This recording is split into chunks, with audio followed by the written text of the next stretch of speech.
Good morning all of you. Last time मेरे ख्याल से नंबर 28 मैंने कर लिया था। Now I am dealing with number 32 there. Lift का वजन आपको दिया 1000, इसका मैक्सिमम एक्सियल रेजिस्टेंस है 1.2। Maximum stress to which the wire can be subjected, maximum stress इतना दिया गया है। इसका मतलब क्या है? स्ट्रेस अगर इससे ज्यादा होगा तो वायर टूट जाएगी, इससे कम रहेगा तो there won't be a problem. ये उसकी लिमिट है। इससे ज्यादा अगर जाएंगे, यहां पे टूटेगा नहीं, लेकिन इससे ज्यादा अगर जाएंगे तो डेफिनेटली इट विल ब्रेक।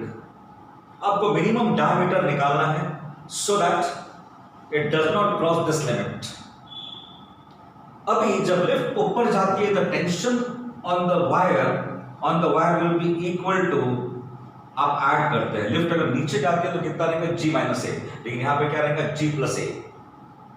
जो भी कैलकुलेट उसको कर लेंगे। अभी आप देख लीजिए, stress is equal to force, force के जगह में T लेता हूं एंड दिस इज πr²।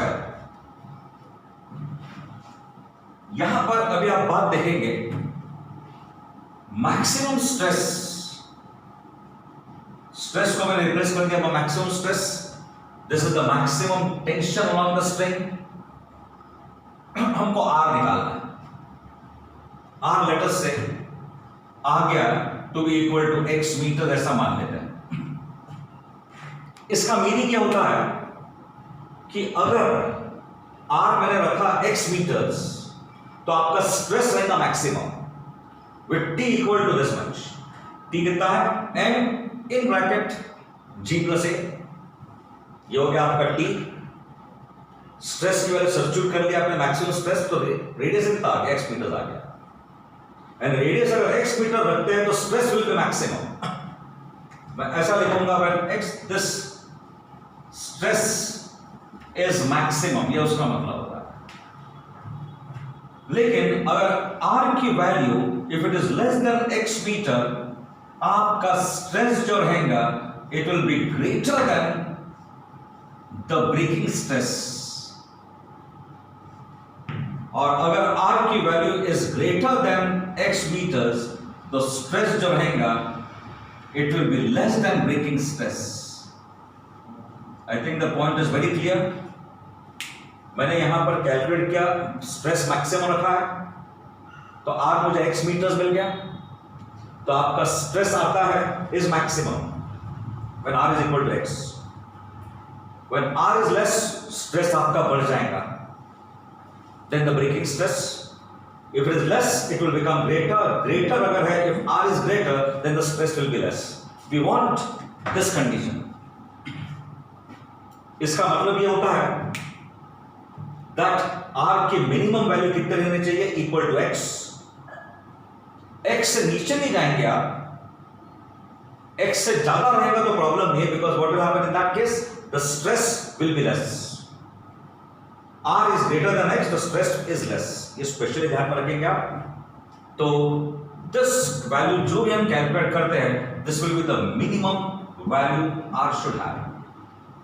उससे कम अगर जाएगा तो ब्रेकिंग आप स्ट्रेस आपका क्रॉस कर देगा ब्रेकिंग स्ट्रेस को। To remember this. So well anyway you can just calculate to get the result. और जो भी आंसर आता है, आंसर जो मैंने यहां पे मार्क कर लिया इट इज 0.01, तो डी इज द ऑप्शन। आगे बढ़ते हैं। Number 36। An external force of 10 newtons act normally on the side कितना 50 है, तो स्ट्रेस प्रोड्यूस कितना रहेगा? मेरे ख्याल से यहाँ पे डिस्कशन की जरूरत नहीं है। नंबर 36 के लिए आप लिखेंगे stress is equal to normal force upon area. यहां पर फोर्स आपको दिया गया है to be equal to 10 newtons. Side कितना? 50 सेंटीमीटर है, तो 50 के जगह में 0.5 into 0.5 लेंगे तो ultimately get the result. This is equal to 10 upon 0.5 into 0.5, this should give the result. आगे बढ़ते हैं। Number 40। A man grows into giant such that his linear dimension increases by factor 9, assuming that his density remains the same. The stress in the leg will change by which factor? ये पूछा गया है। Number 40 के लिए the length is increasing by factor 9. अब एक बात ध्यान में रखेंगे, what is stress equal to? Stress is equal to force upon area. Force का मतलब रहेगा उसका वजन, that is m into g upon area. तो यहां पर mass will be equal to what? Volume into density. तो अल्टीमेटली आप वॉल्यूम कितना लेंगे? Volume will be equal to A into L. Mass is equal to volume into density, so that is equal to A into L G upon L square, the area.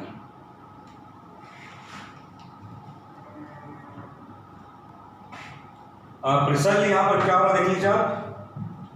So mass is equal to volume into density, volume is equal to A into L, A is equal to L square. तो ultimately आपको मिलेगा stress is directly proportional to length. इसका मतलब यह होता है कि length जैसे बढ़ते जाएंगे उसका area of the base is same. This area ये तो सेम है, but what has happened? Force weight is increasing, और अल्टीमेटली यहां पे साबित हो गया कि stress is directly proportional to length. Length जैसे बढ़ेंगे तो what will happen? The stress will go on increasing. So it is very clear कि अगर ये लेंथ बढ़ता है 9 टाइम्स तो stress will again increase 9 times. मेरे ख्याल से बाकी का डिस्कशन करने की जरूरत नहीं है. It is very clear. आपका एरिया ऑफ द बेस तो सेम रहेगा, but what is happening? The force is increasing 9 times. The stress which is directly proportional to length, the length बढ़ गया कितना? 9 times. तो stress will also increase 9 times. For number 44, which of the following graphs satisfy the Hooke's law under elastic limit? अभी आप देख लीजिए, F is directly proportional to L, so load is directly proportional to extension. So it is very clear, graph दोनों के बीच में आपको straight line मिलनी चाहिए. तो A is the option here. I think the point is very clear to you. ये formula derive किया गया under elastic limit and this is the result that is obtained. तो आपको स्ट्रेट लाइन ही मिलनी चाहिए. 48 में a graph is shown in the figure between stress and strain, the part in which the Hooke's law holds good. जब graph stress और strain के बीच में स्ट्रेट लाइन रहती है, then Hooke's law is obeyed. तो यहां पर पार्ट जो है OA एक ऐसा पार्ट है which is a straight line. तो definitely answer is A option. Answer क्या है इसका? OA is a straight line. तो वो पर्टिकुलर पोर्शन में Hooke's law is obeyed. Number 52 के लिए देख लीजिए आप. द स्ट्रेस स्ट्रेन को are given to the lines ABC are given. तो यहां पर आपको पूछा गया है लाइंस ABC किसके लिए रहेगा, ये पूछा गया है. नंबर 52 को मैं डील करता हूं. The graph is between stress and strain. It is stress and strain के बीच में ग्राफ है and this is the line ABC. A B और ये C. मेरे ख्याल से आपको मैंने पहले ही बता दिया था कि ये आपको ध्यान में रखना है कि स्टील इज मोर इलास्टिक, फिर उसके बाद ब्रास और उसके बाद रबर आता है. तो सबसे ज्यादा इलास्टिक कौन सा है? Steel is more elastic. तो when steel is more elastic it will mean that Y of steel is greater than Y of brass.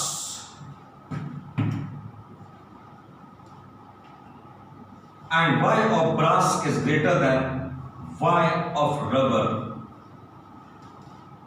और एक बात आप ध्यान में रखेंगे यहां पर, जब आप ग्राफ बनाएंगे स्ट्रेस और स्ट्रेन के बीच में, तो stress upon strain is equal to Y. इसका मतलब यह होता है that stress is equal to y into strain. Y is equal to mx is equation of a straight line. Compare करने से समझ में आता है that Young's modulus is equal to slope. तो यहां पर बहुत क्लियर है, ग्राफ्स ABC है, स्टील सबसे ज्यादा है, Y उसका, तो जिसका स्लोप लाइन का सबसे ज्यादा उसका Y सबसे ज्यादा. So this stands for steel, then brass, then rubber. मैं रिपीट कर रहा हूं, जब आपने ग्राफ बनाया स्ट्रेस और स्ट्रेन के बीच में, M इज द स्लोप, तो स्लोप यहां पर आता है Y. अब यहां पर एक चीज क्लियर है कि Y of steel is greatest, तो इसका स्लोप जो रहेगा ये सबसे ज्यादा रहेगा. तो जिस ग्राफ का स्लोप सबसे ज्यादा है उसका यंग्स मॉडुलस सबसे ज्यादा है. So this stands for steel, then brass, and then it is rubber. I think that's very clear. 56 के बाद हम आते हैं to number 60. Then if a tensile force which is given to you doubles the length of the rubber wire of the cross sectional area 2 cm square, तो Young's modulus क्या रहेगा पूछा गया है. Tensile force number 60, tensile force यहां पे दिया गया, मैं लिख लूंगा इसको. वायर का लेंथ डबल होता है, इसका मतलब ये होता है इट हैज बिकम डबल, का मतलब ये होता है the extension is equal to L. Force यहां पर है 2 into 10 to the power 5 times, 2 into 10 to the power 5 times. Units को वही मेंटेन करते हैं. उसके बाद the cross sectional area is equal to 2 cm square. This is the cross sectional area. और आपको यहां पर निकालना है the Young's modulus. So this is equal to stress upon strain. तो यहां पर stress upon strain, so y is equal to F. The stress is equal to F upon A. और यहां पर स्ट्रेन आपका कितना रहेगा, strain will be small l upon capital L which is equal to L. So ये cancel हो गया because we have extension is equal to capital. Extension is equal to what, capital, इसलिए 1 हो गया. तो y इज इक्वल टू आपको मिलेगा 2 into 10 to the power 5 die से है, और ये 2, तो आंसर आपका आएगा 10 to the power 5 डाइस पर centimetre square. This should be the answer. ये स्ट्राइक होनी चाहिए आपको. The length has become double, इसका मतलब extension is equal to L. That's how we get it. Well, number 64 के ड्रॉ करते हैं. 3 materials दिए हुए A, B, C और different material length same, cross sectional area same, strained by the same force. It is found that wire A is stretched the least, wire B is stretched more, and wire C is stretched most but does not return to the original position. Which of the 3 materials has the largest Young's modulus? अभी अगर मैं directly इसका equation लिखता हूं number 64 में,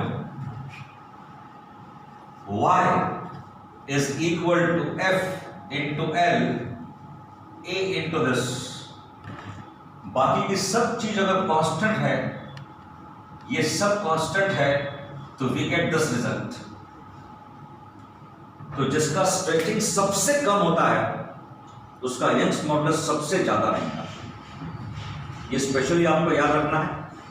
तो सबसे कम किसका स्ट्रेचिंग हुआ है, वायर ए का हुआ है, बी का उससे कम है, और सी में what happens it does not decrease, उसकी इलास्टिसिटी कम है, और सी वायर में क्या दिया है, it is stretch the most. तो well anyway forget about the other things.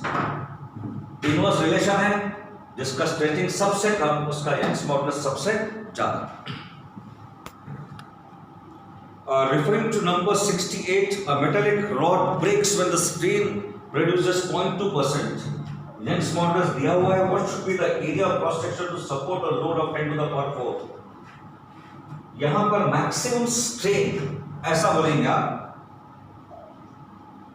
is equal to 0.2%. ये दिया हुआ है आपको.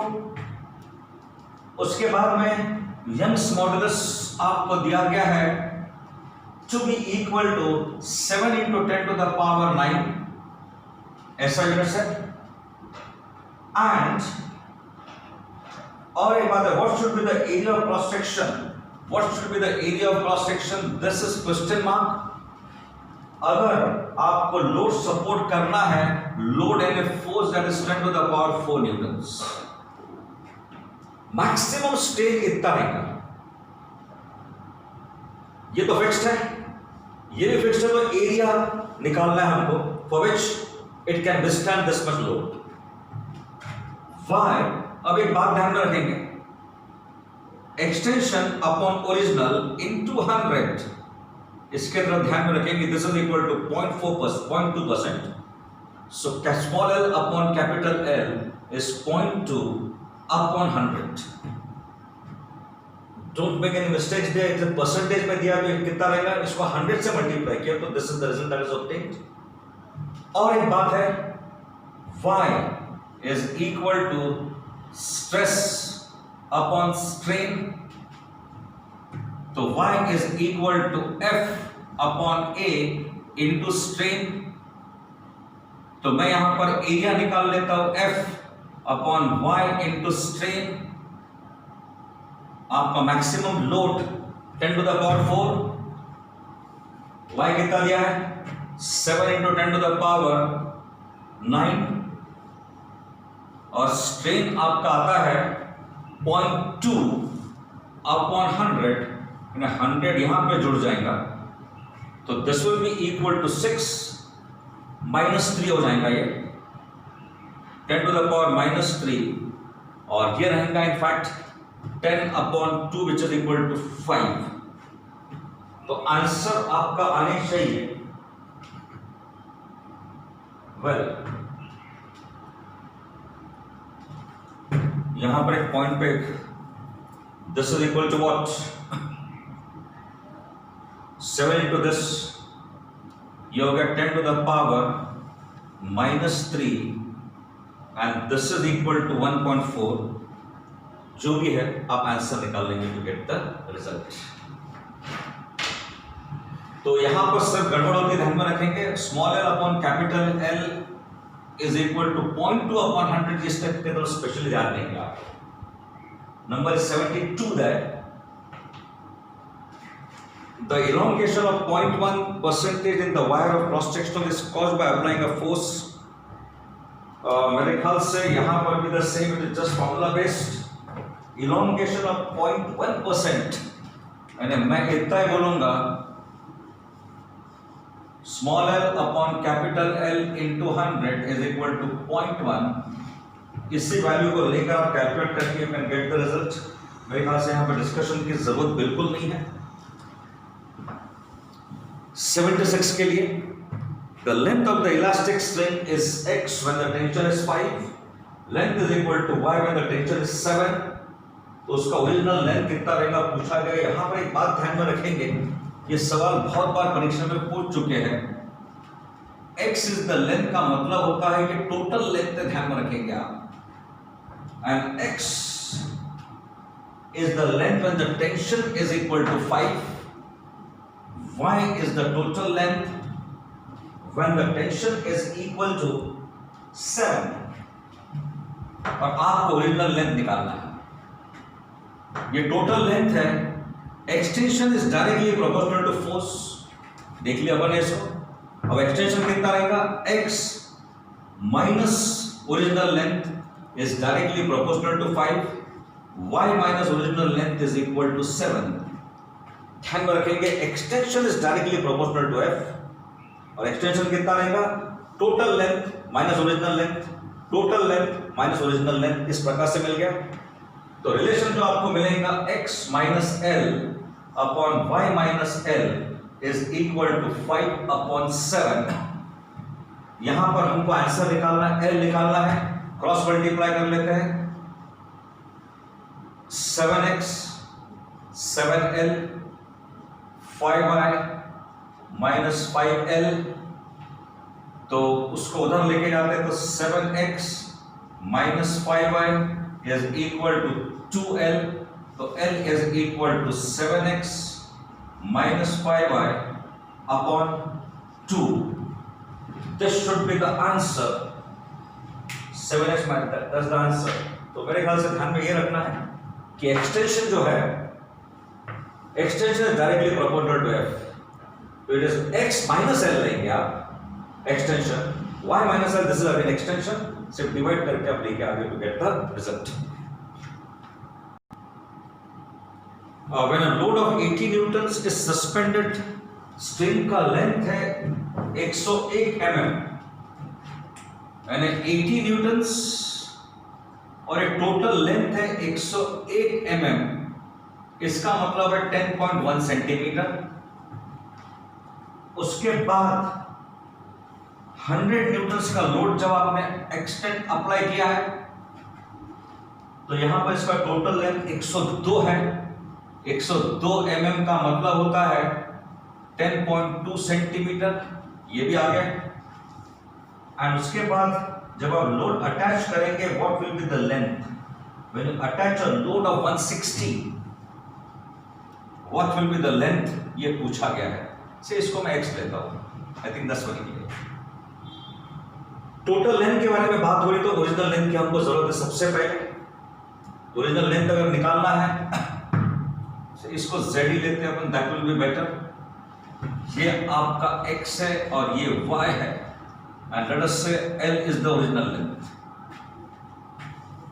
So L अगर मैं ओरिजिनल लेंथ करके लेता हूं, डायरेक्टली करते हैं 10.1 minus L is directly proportional to what? 80.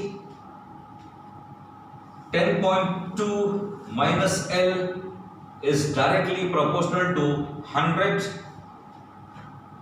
ये टोटल लेंथ है तो एक्सटेंशन कितना रहेगा? Extension will B 10.1 minus L. Next extension कितना रहेगा? 10.2 minus L. ये दोनों को हम डिवाइड कर लेते हैं तो मुझे यहां पर मिलेगा 10.2 minus L upon 10.1 minus L is equal to 100 upon 80. This will get cancelled 5 upon 4. अब ये काम करेंगे अपन, क्रॉस मल्टीप्लाई कर लेते हैं इसको. तो this will B 10.2 into 4 minus 4L is equal to 10.1 into 5 minus 5L. इसको इधर लेके आएंगे तो L is equal to 10.1 into 5 minus 10.2 into 4. We shall try to get the answer to this. इसको कैलकुलेट करने को ओरिजिनल लेंथ आपकी आ चुकी है इक्वल टू 9.7 सेंटीमीटर्स. आपको भी क्या चाहिए? 160 का लोड अगर अटैच करेंगे तो what will be the total length, ये आपको निकालना है. तरीका देख लो, very simple.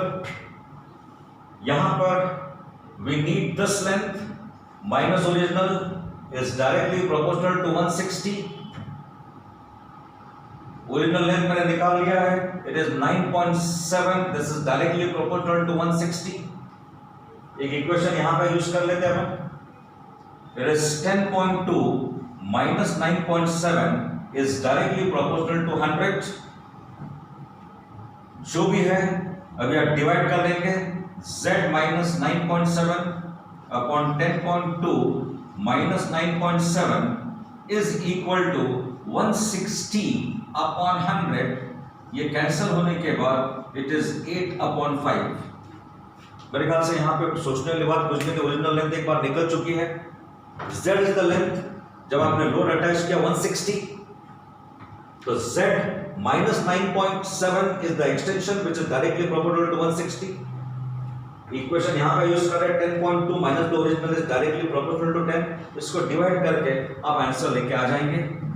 Whatever it comes to, the answer is 10.5 centimetres. Answer z is equal to 10.5 centimeters. You can just check it out.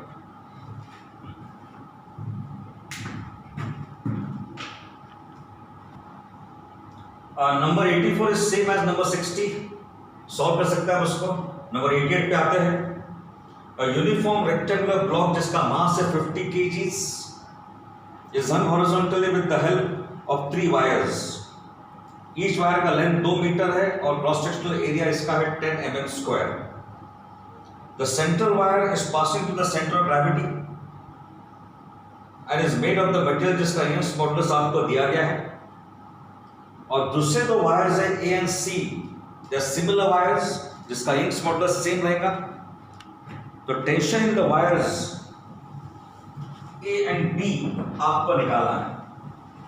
So well, YA central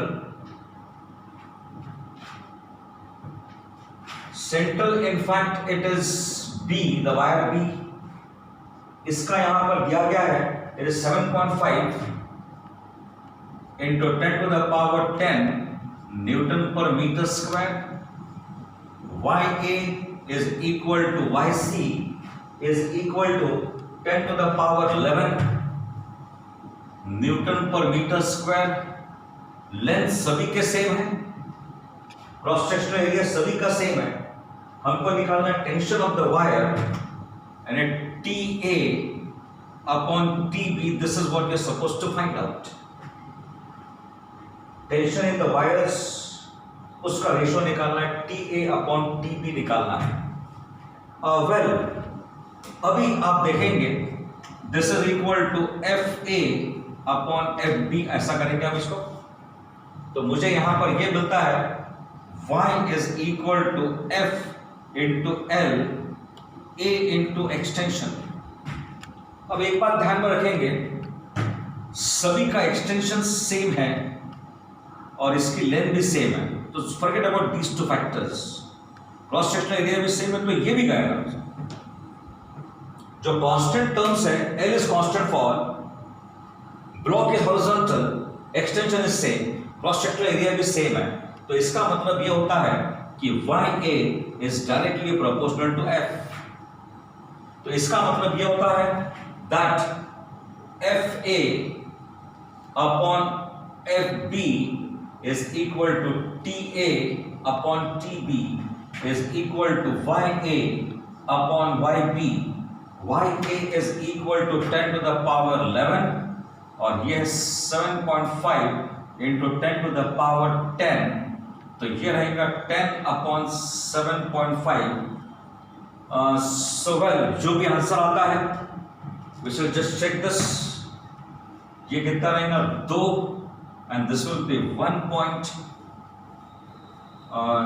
2 reminder 5 ये रहेगा, so that is 2 upon 3 by 2, तो answer रहेगा 4/3। This should be the answer. ध्यान में रखेंगे constant terms को मैंने वैसे कैंसिल कर दिया है, L कांस्टेंट, A कांस्टेंट, ये तो कांस्टेंट है because the slab is horizontal, the extension सभी का सेम है। So this is the result that is obtained.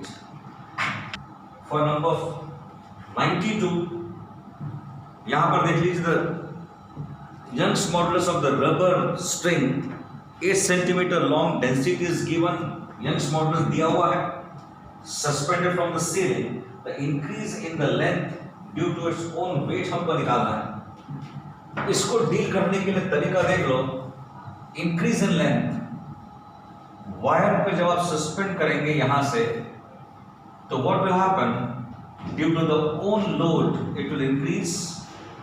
यहां पर हम सेंटर ऑफ ग्रेविटी का कंसेप्ट यूज करेंगे, हम ऐसा मान लेंगे पूरा वेट यहां से एक्ट कर रहा है,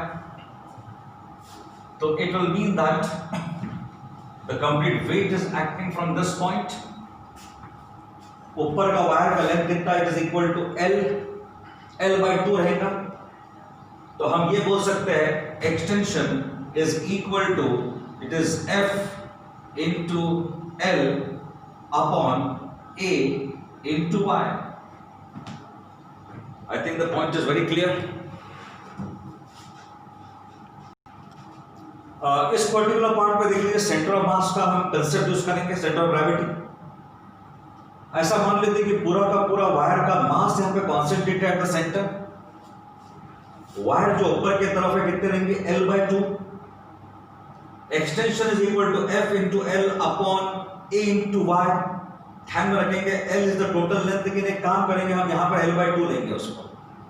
L/2 लेने का रीजन यही है कि पूरा वेट अगर यहां से एक्ट कर रहा है तो this wire of length L/2 is subjected to the complete wait.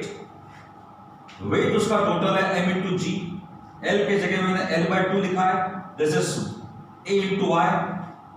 ना मास के जगह मैंने सब्स्टिट्यूट किया वॉल्यूम, वॉल्यूम का मतलब होता है A into L, volume into density into G into L, और ये फैक्टर्स आ गए, तो ultimately that is the result which is obtained. मैं फिर से रिपीट कर रहा हूं, सेंटर ऑफ मास का कांसेप्ट हम यूज कर रहे हैं यहां पर। The wire of length L/2 is subjected to the complete weight, ये आइडिया हम यूज कर रहे हैं यहां पर। तो L के जगह में L/2 आ गया, mass is equal to force कितना रहेगा m इंटू जी, तो m के जगह में हमने डाला है volume into density, and that's how we get the result. अभी use this formula directly, use this formula directly, L की वैल्यू सब्स्टिट्यूट करो, density G and Y to get the extension due to its own load. इसको आप calculate कर सकते हैं, try to get the result. I think the explanation is sufficient.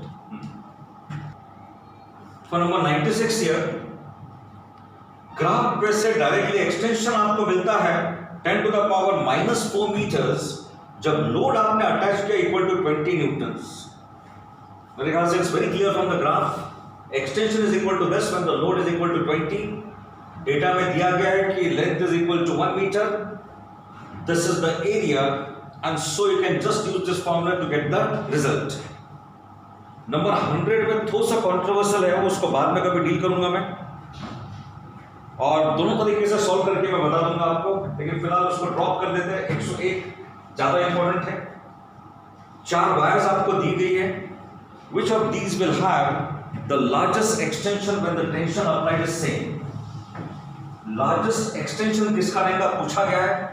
तो 101 के लिए आप देखेंगे extension is equal to F into L, और ये A का मतलब लेंगे अपन pi R square into Y।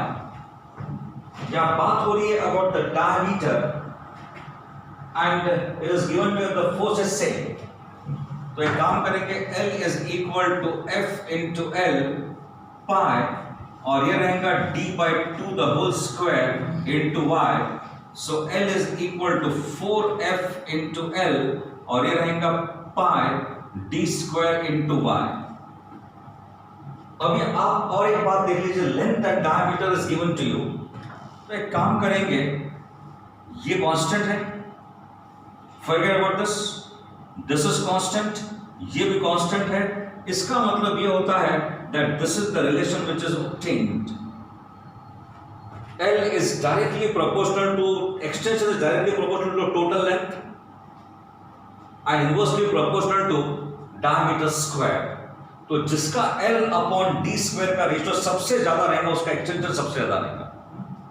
जिसका ratio L upon d square सबसे ज्यादा रहेगा, the extension will be maximum। पहली बार it is 50 centimeters,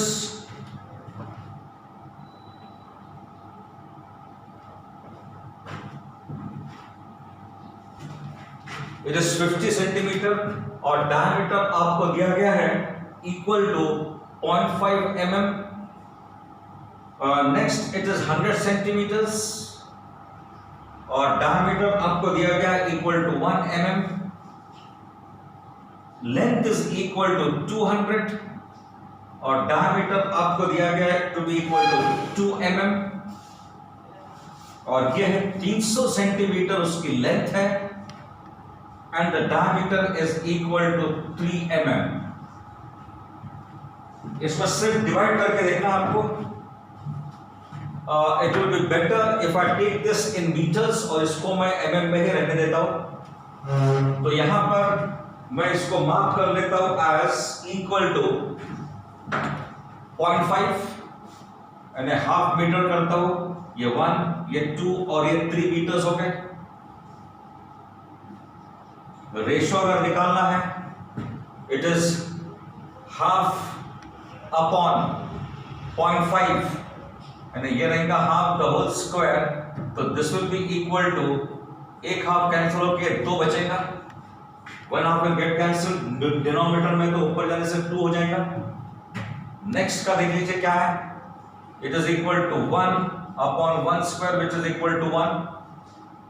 ये रहेगा आपका 2 upon 2 square which is equal to half which is 0.5, और ये रहेगा आपका 3 upon 3 square which is equal to 0.3। तो रेशियो जब आप निकालते हैं तो यहां पर देख लीजिए extension directly proportional to L upon d square. अब रेशियो निकालेंगे L अपॉन डी स्क्वायर। सबके यूनिट्स यहां पे डायमीटर थ्रू आउट mm में रखा है, ये पूरा मीटर में रखा है। There is no need for you to keep uniform units, कोई जरूरत नहीं उसकी, क्योंकि हमको रेशियो से मतलब है।